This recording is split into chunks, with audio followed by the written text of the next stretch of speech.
বিবি আশিয়া আলাইহিস সালাম ছিলেন ফেরাউনের স্ত্রী। ফেরাউন ছিল পৃথিবীর সবচেয়ে অহংকারী রাজা, যে নিজেকে খোদা বলে দাবি করত।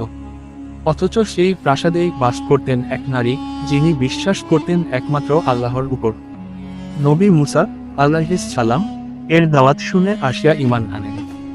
যখন ফেরাউন জানতে পারে তার স্ত্রী আল্লাহতে বিশ্বাস করেছে, তখন সে রাগে উন্মত্ত হয়ে ওঠে। আদেশ দেয় সৈন্যদের, তাকে নির্যাতন করো, যেন সে আল্লাহর নাম ভুলে যায়। সৈন্যরা তাকে রৌদ্রে বেঁধে রাখে, আঘাত করে, তবু তার মুখে ছিল আল্লাহর নাম। মৃত্যুর আগে তিনি আকাশের দিকে তাকিয়ে দোয়া করলেন, হে আমার রব, তুমি আমার জন্য তোমার নিকটে জান্নাতে একটি ঘর নির্মাণ করো এবং আমাকে ফেরাউন ও তার কাছ থেকে রক্ষা করো। আল্লাহ তার দোয়া কবুল করেন। মৃত্যুর আগে তাকে জান্নাত দেখানো হয়, আর তিনি হাসিমুখে শহীদের মৃত্যু বরণ করেন। ফেরাউনের রানী হয়েও বিবি আশিয়া প্রমাণ করে গেছেন, আল্লাহ এক, অদ্বিতীয়, তার কোনো শরীক নেই। ভিডিওটি ভালো লেগে থাকলে লাইক দিন, শেয়ার করুন এবং আরও ইসলামিক গল্পের জন্য আমাদের চ্যানেলটি সাবস্ক্রাইব করতে ভুলবেন না।